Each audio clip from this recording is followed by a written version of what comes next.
안녕하십니까, 정인태입니다. 대학 강제 폐쇄 14개, 자진 폐교 6개, 네, 또 한국국제대 파산, 네, 상황이 아주 심각합니다. 네, 그동안 대한민국에서 월간 조선이 보도했는데요.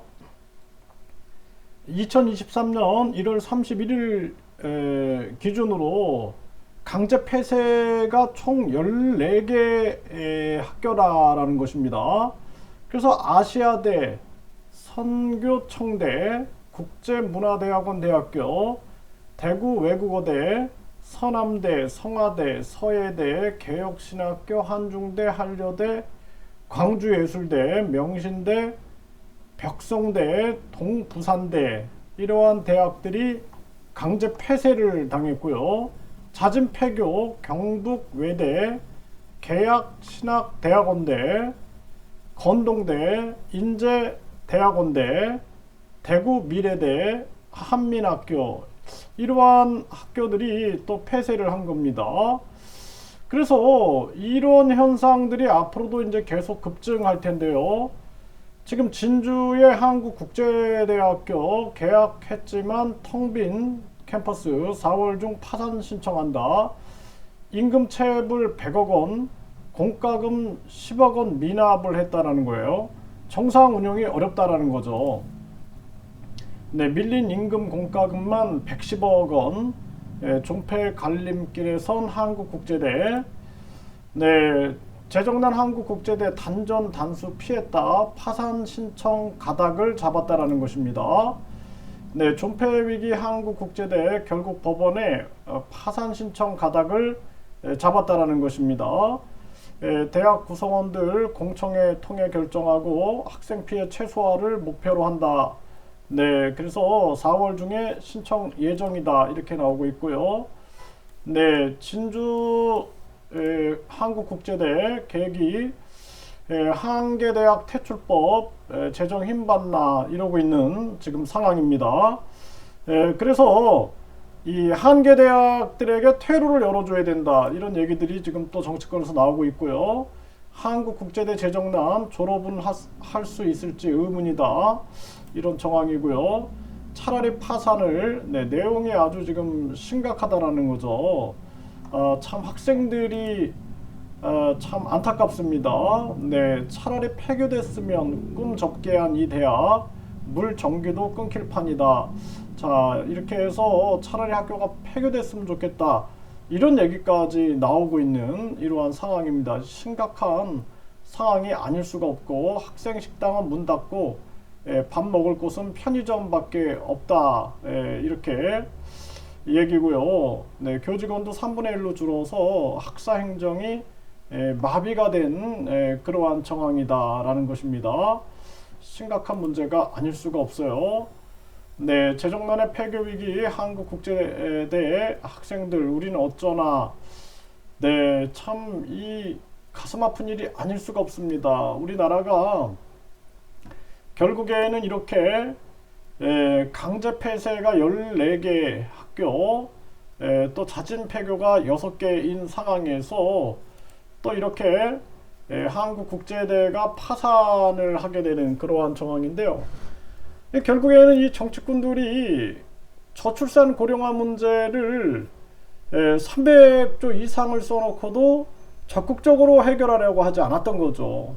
직접 지원을 해서 해결을 했어야 되는데 그렇지 않았고, 또 1류대, 2류대, 3류대, 지방대 만들어 놓고 이 교수들도 큰 문제입니다.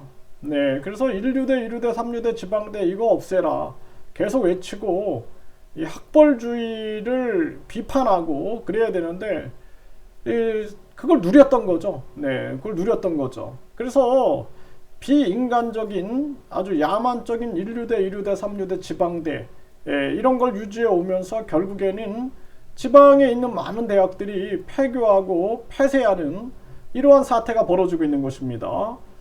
참 안타까운 일이 아닐 수가 없어요. 이 나라를 생각하는 자들이 있는가라는 생각을 안 할 수가 없고, 또 이 대학들의 운영 비리 문제, 이런 문제들도 심각한 문제죠. 이러한 문제들도 짚어내야 될 또 이 대학들이 정치 권력과 손을 잡는 부분 또 뿐만 아니라 정관 현관 유착 비리들 또 정관 예우로 또 뭐 교육부에 있던 사람들이 총장으로 내려오고 막 그러죠. 이러한 부분들 아주 종합병에 걸린 한국 사회다. 저는 그렇게 생각을 하게 되고요. 정말 심각한 문제가 아닐 수가 없습니다. 이거 한국은 전면적인 아주 개조가 필요해요. 그래서 제가 국민권익금제를 시행하고 최저임금을 폐지하고 그리고 우리나라 이 각종 그 제도들을 개선해서 지방의 많은 또 이렇게 기업이나 또는 공장 같은 것들이 들어설 수 있게끔 하고 또 외국인 근로자들을 유치했을 때도 이게 이제 최저임금이 없고 국민권익금 제도로 하고 그리고 이게 서로 이게 뭐 나쁜 게 아닙니다. 일본이나 대만 같은 경우, 싱가포르 같은 경우에도 뭐 예를 들어서 임금을 외국인 근로자들이 뭐 100만 원을 받았다 그러면은 그 사람들한테 나쁘지 않다라는 거예요. 네. 대신 이제 숙식이 제공이 되겠죠. 그래서 제가 동남아 활동할 때 보면 사람들이 한 달 대학을 졸업해도 한 달 월급이 20만 원 정도인데 그런데 대만에서 100만 원 정도 받는다 그러면 대만으로 기꺼이 갑니다. 네. 그래서 이러한 부분들도 우리가 충분히 생각을 해야 한다라는 거예요. 그래야지 우리 경제가 활성화될 수 있어요. 네. 그래서 최저임금이 아니라 국민권익금제로 가고 그리고 이 경제 자유 지역을 여러 곳에 만들어야 돼요. 지방에다가 경제 자유 지역을 만들어서 빨리 거기부터라도 최저임금을 폐지하고 그리고 법인세 감면 뿐만 아니라 또 많은 또 우리가 근로자를 못 뽑으면은 외국인 근로자라도 뽑아서 운영을 할 수 있어야 되는 거죠.